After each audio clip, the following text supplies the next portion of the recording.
It's Friday. I'm on my way down to Revesby to a warehouse to collect mobile scaffold. In the past, I have borrowed a friend's scaffold to do work on the house because the house is so tall. Unfortunately, he went from being just around the corner to move to I'm not sure where. And I did have his phone number, but I can't seem to locate it. I was sure I put it into my phone. Maybe I put it onto a bit of paper or something and I lost that. So anyway, because of the work that I want to do around the place, it's always much safer to do it on a scaffold than climbing up and down ladders all the time. I used it before for replacing the bathroom window, painting the house. We need to do some work to the back windows because they've started to get a little bit of rot in them from water. So we're either going to, well, I was going to just replace them, but now we're looking at replacing them with a different style. Got to look into quotes for that. I'd ordered a scaffold. We figured it'd be cheaper to just buy it outright and just have it rather than to have to try and rent and hope that the weather is good for you and that you're able to get the job done in the time, because that's always the biggest issue when you're renting equipment, that you can get the job done in the timer that you've got it. When there's lots of things you want to do that are sort of bits and bobs and one bit relies on something else to be done, and so you're kind of needing the equipment on and off. That's kind of how I felt with the excavator. There's still other stuff I need to do around the yard that would be really helpful with the excavator. And I've already spent a couple of thousand hiring that for the few things I've done. So I have looked for those. Anyway, I bought a new scaffold. I did look for second hand. It might not be as tall as you want, or it might be missing some parts. You're not sure how it's been treated, and that's a concern with steel scaffolding, that it might have rust in it. I did see some that looked good, but then again, were a little really narrow, so the stability of them on a sloping type of block is a little bit more of an issue. The one I've got a good width as well as depth, so it should be very stable. I ordered it over the Christmas New Year. The place wasn't going to be available, they said, until the 7th. I rang to confirm and to confirm payment, because my bank did go, this looks sus, so thank you, bank. Everything got done. They said, while the office was open, the warehouse down here wasn't going to be open until next week. Then I got an email yesterday saying the warehouse is open, your scaffold is there, so it's ready for you to collect. And that was yesterday afternoon, and they're only open till like 3. So I thought I'd call this morning, confirm that they're open and it's there. And then I got this weird phone call from somebody who said, there's been an issue with my scaffold order. The person who came to collect it this morning collected 2, not 1. Who was it you sent through? And I said, I haven't sent anyone through yet. And they said, oh, well, there was an issue and 2, there was a mistake and 2 were put into the warehouse, and so the person took 2 instead of 1. So who was it who came to? And I said, look, I rang this morning and said, I'm coming to collect it, but I'm waiting for the traffic to die down. I don't want to drive down in peak hour. And I would be leaving the mountains around 10. And this was just after 10. And they went, oh. So somebody came and collected, do you understand? I went, nobody's been there. I have not sent anybody. I said I would be coming, and I haven't left. So, are you trying to tell me my scaffold is not there? And they go, oh, I will go and check with the warehouse and get back to you. I rang them back after about half an hour, told them what happened, and they go, did you get a name? I said, no, sorry, I didn't. They said, that sounds really weird, let me check with the other building and I'll get back to you. And he rang back and he said, nobody knows of anybody calling you. Your scaffold is here, because that was my other thing to check. I said, okay, well, I'll be down soon. I said, do you want me to give you the phone number and you can check to see whether it's one of yours and follow through? And he said, yeah, that'd be great. So I gave him the number and he said, yeah, I'll look into this. But yeah, your order's here waiting for you to come and collect. So that's what I'm doing. I'm on my way down. It's 11:30 now. And it's about between an hour and a half drive. Check the GPS when I get down closer to see whether I'll go down the tollway or whether I can just go down the motorway and the main highway roads, because it's like $15-16 for the toll. But if it says that, like if it says there's no difference in time or barely any difference, I might go no toll. And that way I can see what the road's like that way. If it says it's going to be a big difference in time due to traffic, which I'm hoping has died down, but so far it doesn't look like it in the mountains, I might just go down the tolls, because at least that way it's just a smooth run. So that's what we're doing. I gotta stop at a gas station down here to check the air pressure on the tyres on the trailer, because it's been sitting still for a bit. Last thing I want is for them to be low and me try and put a big scaffold into it.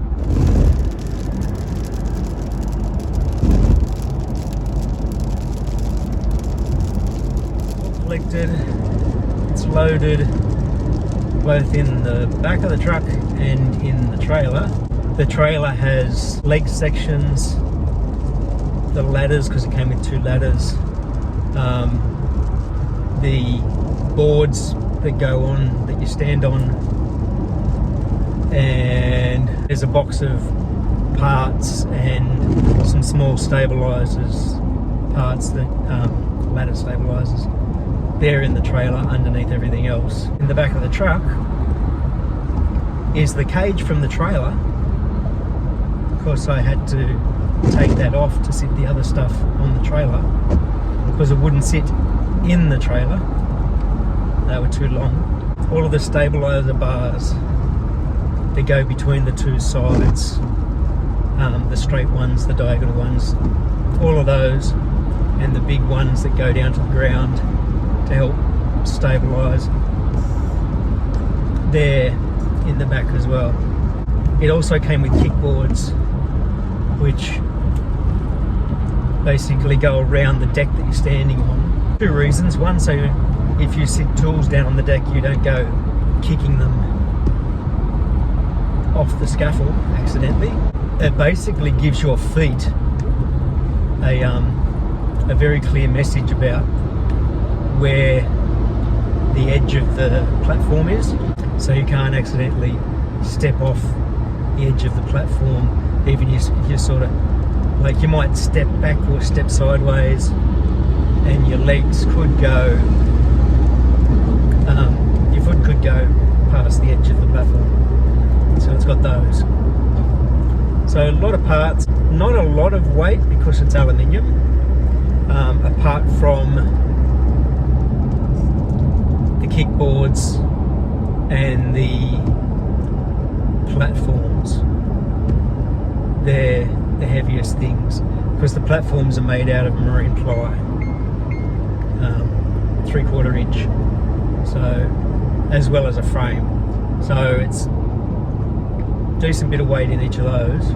This one's got ladders and a hatch in the platform, so you can have the ladder on the inside, braced, climb up the ladder through the platform doorway, and once you're up there, you can close the platform, which closes up to the edge of the ladder. That way you're kept inside the cage of the scaffold the whole time. I don't often drive down this way, and so still just getting used, like remembering which exits you take, because the last thing I would want to do is miss this exit and start heading towards Canberra. But I used plenty of straps. I think I put 6 straps across the trailer in total. The last thing I want is for the scaffold to come off the trailer. And then I've got a number of straps on the stuff in the back as well, which is a little harder because it's the tie down points are down low inside the truck bed.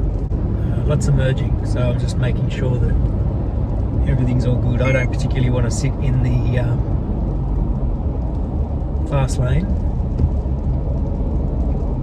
so wait for this guy to come past me. I can sit in behind this crane truck.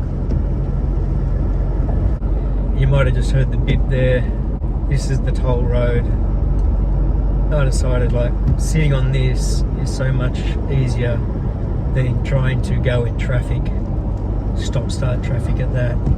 I mean, getting off, going down and getting into the place wasn't too bad, but coming back to get on here, it was a bit of a twist and turn to get down to the exit. It comes this way at one of the intersections.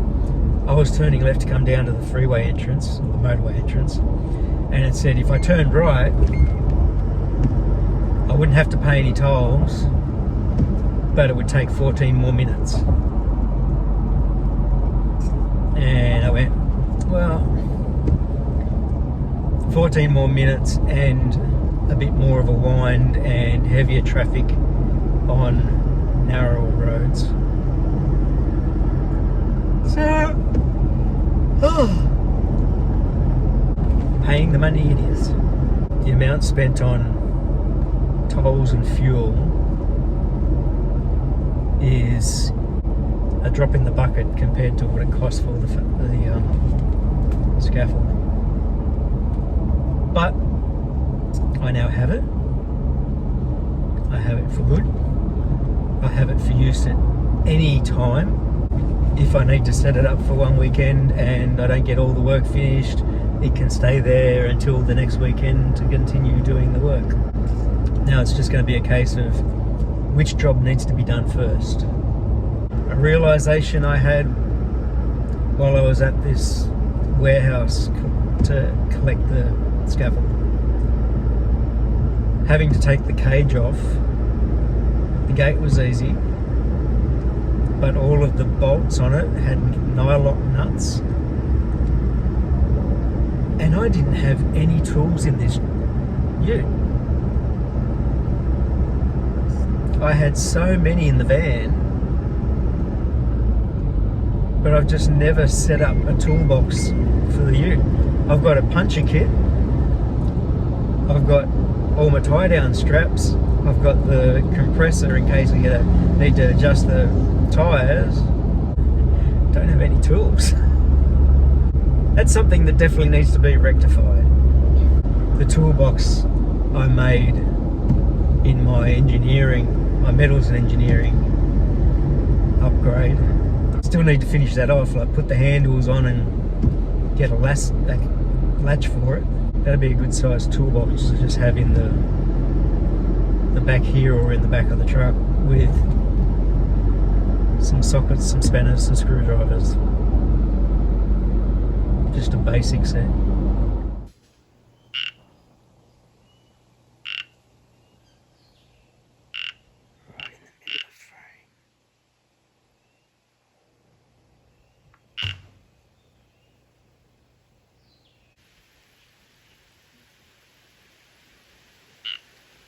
See that one just there too, right in the middle.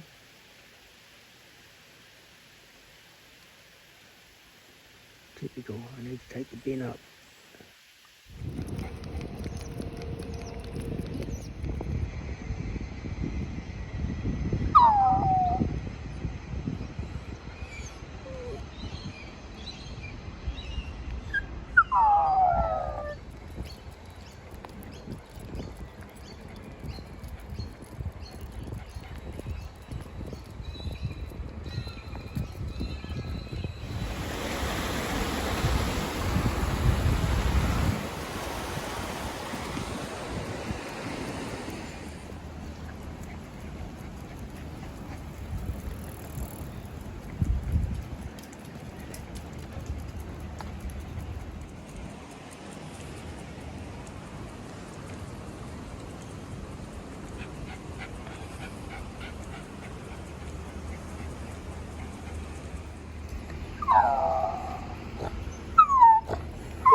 We're on the river escarpment walk at Parramatta, and this shows what the actual ground layers are like right next to the river, and it's all shale down this way. Like up in the mountains it's sandstone, but around here it's shale. That's a big chunk that's obviously just dropped off here. Hi.